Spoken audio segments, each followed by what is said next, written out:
Oops. Hello, Nancy today. Like my hat? Where's my bird? There's my bird.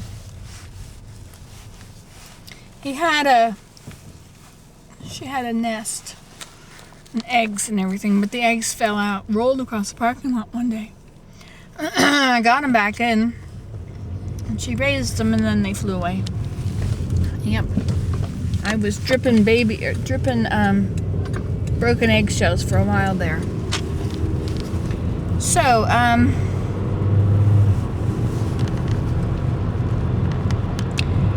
was going to say, do you know, I was looking at the license plate.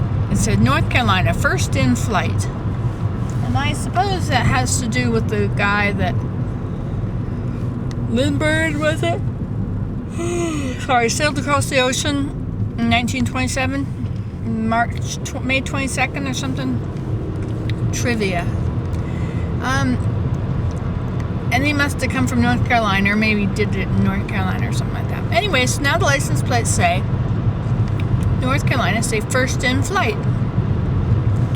And I think it's interesting how people take credit for other people's successes.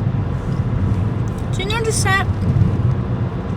People generalize. If one person creates something and they do it well, they do something well, all of a sudden it's the city that did it well. And then it's the state that did it well. Then, of course, it's the country that did it well. I know in Canada, there's Alexander Graham Bell, right? Well, there's some hoopla about whether he was from the United States or from Canada. I guess he had homes in both places. And Brantford says, it's the home of the first telephone. Alexander Graham Bell came from Brantford, and there's this plaque at the house. And so you have the country that says, we created this first. Like zippers. Did zippers, were they really created or invented in Switzerland or in Canada? Well, I think it was a Swiss guy that moved to Canada. And so both countries say that they invented zippers. Well, they didn't do anything, right? It was the guy that thought it up. He did it. Isn't it interesting how quick people are to take credit for something that somebody else did? I mean, it must have been a person that thought up the idea of taking credit for this success, right? It wasn't the state that thought of it. I mean, it's all people. That's all there are on the planet is people.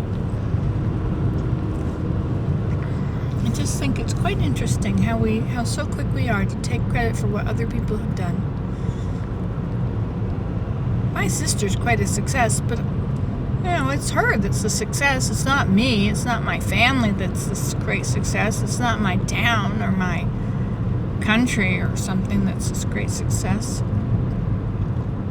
Of course, now the University of Paris gave her a PhD, honorary PhD. Well, now, why would the University of Paris do that? See, that boils down to this very same thing.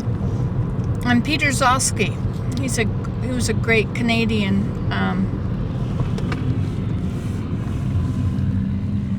they're taking these trees down. Oh my gosh. I guess they're doing that so they can really see it if somebody's breaking into the bank. Anyway.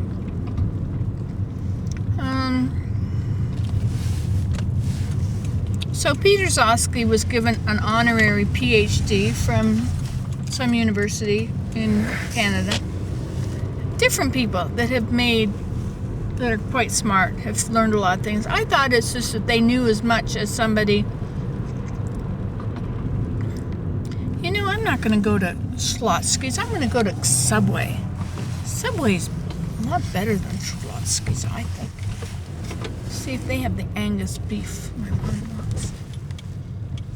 Anyway, so Peter Zosky was given an honorary PhD, and I'm sure you've heard of other people that are. And the reason that they do that is so that now they are an alumni of that university. And that university can now say, boastfully, of course, that this great person, Peter Zosky, is among their alumni.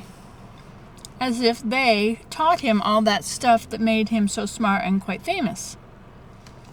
Everybody's ready to take credit for something somebody else has done. I just think that is very interesting. Of course, in some fields that's called plagiarism. Plagiarism. A little hard to talk with all this hardware in my mouth. Okay, we're here at Subway, dum da dum dum, where they bake their own bread.